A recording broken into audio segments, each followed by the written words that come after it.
ছন্দে রচিত কাব্যগ্রন্থ। আমরা এর ভিতরের কবিতাগুলো আমরা দেখব কোন কোন কবিতা পড়তে হবে।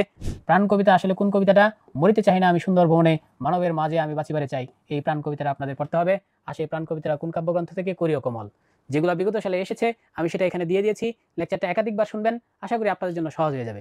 মরিতে চাই না আমি সুন্দর ভবনে, মানবের মাঝে বাঁচিবারে চাই, বৃষ্টি পরে টাপুর টুপুর, এটা আপনারা পড়েছেন, এটা করিও কমল থেকে।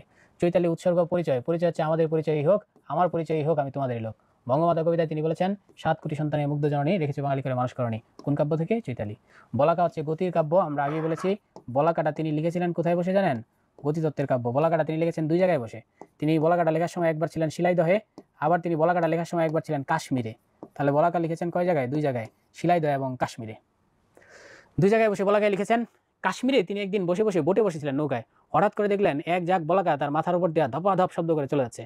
তখন এই যে বলাকার গতিটা তিনি দেখলেন, বলাকার মধ্যে উচ্ছ্বাস দেখলেন, বলাকার ইয়ুথ দেখলেন, যৌবন দেখলেন, এসব দেখেই তার মধ্যে যৌবনের প্রশংসা করার, গতির প্রশংসা করার একটা প্রবণতা তৈরি হইল। এরপরে তিনি লিখলেন বিখ্যাত কবিতা বলাকা। বিখ্যাত কবিতা বলাকা কাব্যের মধ্যে আছে বিখ্যাত বিখ্যাত সব কবিতা, সেটা আমরা পড়ব। এর মধ্যে একটা হচ্ছে সবুজের অভিযান, ওরে সবুজ ওরে অবুজ, ওরে আমার কাঁচা আদমরাদের ঘা মেরে তুই বাঁচা, এই বিখ্যাত কবিতা ওরে সবুজ ওরে অবুজ, ওরে আমার কাঁচা আদমরাদের ঘা মেরে তুই বাঁচা, এটাই হচ্ছে সবুজের অভিযান। আর ছবি কবিতায় তিনি বলেছেন তুমি কি কেবলই ছবি স্মৃতির পটে আঁকা, তুমি কি কেবলই ছবি, প্রেমিকা সম্পর্কে তিনি বলেছেন তুমি কি কেবলই ছবি, তুমি ধরা দাও না কেন, ছোঁয়া দাও না কেন।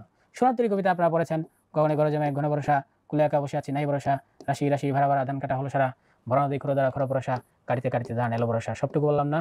লাস্টের চরণটা ঠাই নাই ছোট সেতরি, আমার এই সোনার দানে গিয়াছে বরি, শ্রাবণ গগন গিরে ঘন মেঘ ঘুরে ফিরে, শূন্য নদীর তীরে রহিনুপুরি, যা ছিল নিয়ে গেল সোনার তরী। এখন বলতে পারেন স্যার কবিতার ভিতরে পড়তে হবে? অবশ্যই পড়তে হবে, কারণ এগুলো তো আসে, পরীক্ষায় এসেছে। ঠাই নাই ছোট সেতরি, এটা কোন কবিতা? তাহলে বলবেন সোনার তরী, এভাবে তো পড়তে হবে। নিরুদ্দেশ যাত্রা, এখানে প্রেমিকাকে তিনি বলেছেন আর কত দূরে নিয়ে যাবে মোরে হে সুন্দরী, কোথায় ভিড়াবে আমার স্বপ্নের তরী। তাহলে দেখেন আর কত দূরে নিয়ে যাবে মোরে হে সুন্দরী, অর্থাৎ প্রেমিকার সাথে তিনি চিরকাল পর্যন্ত জার্নি করতে চান, তাই তিনি বলেছেন নিরুদ্দেশ যাত্রা, উদ্দেশ্য নাই এমন যাত্রা। কত গভীর প্রেমিক ছিলেন। এই 2 পাখি কবিতায় তিনি বলেছেন 2টা পাখি 2টা ইয়েতে বনে বসেছিল, হঠাৎ তাদেরকে এক করে দিল, কি ছিল বিধাতার মনে। হিন্টিং শট কবিতাটি কোথা থেকে এসেছেন? সোনার তরী কাব্যগ্রন্থ থেকে, এটা পরীক্ষায় আসে। পুরস্কার কবিতা, সেটাকেই সোনার তরী কাব্য। বৈষ্ণব কবিতা, এটা তিনি বলেছেন যাহা দিতে পারি দেবতারে তাহা দেই তোমারে, অর্থাৎ দেবতার ভালোবাসা আর প্রেমের ভালোবাসা এক হয়ে গেছে। যেতে নাহি দেব, এটা থেকে প্রচুর পরীক্ষা আসে। যেতে নাহি দেব, আমরা দেখবো কি কি পরীক্ষা আসে। আমরা কোথাও বিদায় নিতে গেলেই একটা কবিতা আমাদের বলা হয় যেতে নাহি দেব হয়, তবুও যেতে দিতে হয়, তবুও চলে যায়। এটার মানে কিন্তু আসলে আমি চলে যাচ্ছি এটা না, এটার মানে কিন্তু ভাইয়া এই পৃথিবীর সমস্ত প্রেম ভালোবাসা, প্রেয়সীর প্রেম, বাবা মার প্রেম, সন্তানের প্রেম, এই প্রকৃতির প্রেম, পৃথিবীর সম্পত্তির প্রেম, সব আপনাকে রেখে দিতে চাইবে, কিন্তু মৃত্যু আপনাকে নিয়ে যাবেই যাবে। এখানে মৃত্যুর জয়গান গিয়েছে কিন্তু এই কবিতায়, যেতে নাই দিব হয় তবুও যেতে দিতে হয়, তবুও চলে যায়। পৃথিবীর কোনো কিছু আপনাকে রেখে দিতে পারবে না। অকৃতজ্ঞতা কণিকার ছোট ছোট কবিতা আমরা আগেও পড়েছি। অকৃতজ্ঞতা হচ্ছে শৈবাল দিগিরে কয়ে উচ্চ করে শির, লিখে রেখে এক ফোঁটা দিলাম শিশির। ক্ষুদ্রের দম্ভ সত্যতা বিচার, এগুলো সব ছোট ছোট কবিতা। চিত্রা 1400 সাল তিনি এখানে একটা কবিতা আসে পরীক্ষায়, সেটা হচ্ছে আজি হতে 100 বর্ষ পরে কে তুমি পড়িতেছ বসি আমার কবিতাখানি। তাই রবীন্দ্রনাথের একটা আগ্রহ ছিল যে 100 বছর তিনি বাংলায় বেঁচে থাকবেন, কিন্তু ইতিমধ্যে আপনারা জানেন 1861 সালে তার জন্ম হয়েছে, তার জন্ম 100 বছর কিন্তু সারা গেছে গা। তাহলে 1961 সালে তার 17 বছর হয়েছে, আর হচ্ছে 2011 সালে সার্ধশত এটা পরীক্ষায় আসে যে তার রবীন্দ্রনাথের সার্ধশত জন্মবার্ষিকী কত সালে পালন করা হয়েছে।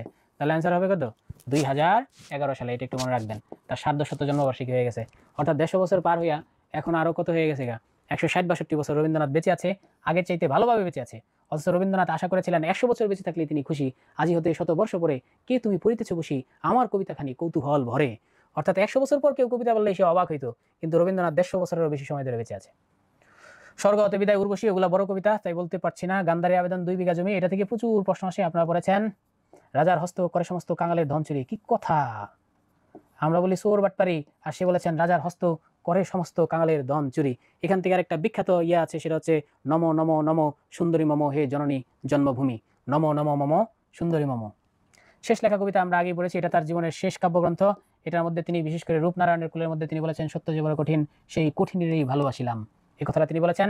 আর রূপনারায়ণের কুলে এটা তিনি তার শেষ বয়সে, একদম 80 বছর বয়সে, মৃত্যুর 2 মাস আগে লেখা মাত্র, তখন তিনি বলেছেন এই পৃথিবী কঠিন, আঘাতে আঘাতে চিনিলাম আপনারে, অর্থাৎ সারা জীবন শুধু আঘাত পায় গেছে, আর তোমার সৃষ্টির পথ রেখেছ আকীর্ণ করি।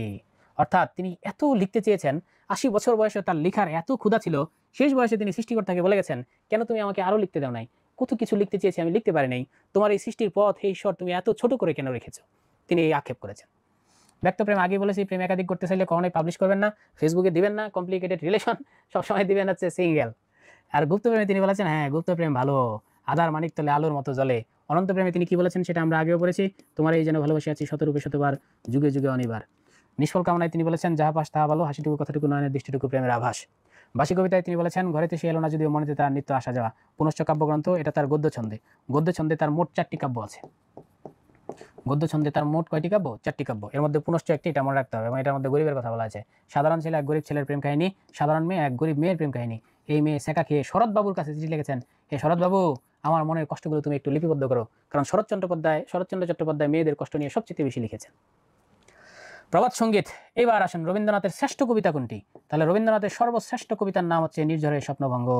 এটার মধ্যে কবি বলেছেন, আজি এ প্রভাতে রবির কর, কেমনে পশিল প্রাণের পর, কেমনে পশিল গুহার আধারে প্রভাত পাখির গান, না জানি কেন রে এতদিন পর জাগিয়া উঠিল প্রাণ, জাগিয়া উঠিল প্রাণ ওরে উছিয়া উঠিল বাড়ি, প্রাণের আবেগ প্রাণের বাসনা রুদিয়া রাখিতে নারী। এক অসাধারণ কবিতা নির্ঝরের স্বপ্নভঙ্গ, আপনারা এটা পড়বেন। পূর্বী সুপ্রভাত, ন্যায়দণ্ড নৈবেদ্য, পরিচয়তে আমরা পড়েছি। পরিচয় এখানে দুইটা আছে, একটা সেজুতির পরিচয়, আরেকটা হচ্ছে কি এই আরেকটা পরিচয় হচ্ছে আপনার, আচ্ছা এখন এই যে আরেকটা হচ্ছে চৈতালির পরিচয়। এটা হচ্ছে আমার পরিচয় হোক আমি তোমাদেরই লোক, আর এই পরিচয়টার আমার মুখস্থ নাই। আর শ্যামলীতে হঠাৎ দেখা, শ্যামলী আমরা ইতিমধ্যে বলেছি রবি ঠাকুরের যে মাটির বাড়ি, সেই মাটির বাড়ির নাম, শান্তিনিকেতনে যে মাটির বাড়ি ছিল সেই মাটির বাড়ির নামই কি ছিল? শ্যামলী। আর এখানে আছে বিখ্যাত কবিতা, কবিতার নাম কি? হঠাৎ দেখা। এই উক্তিগুলো আপনাকে সব পড়তে হবে, কারণ এই সবগুলো হচ্ছে বিগত সালের কোথাও না কোথাও এসেছে।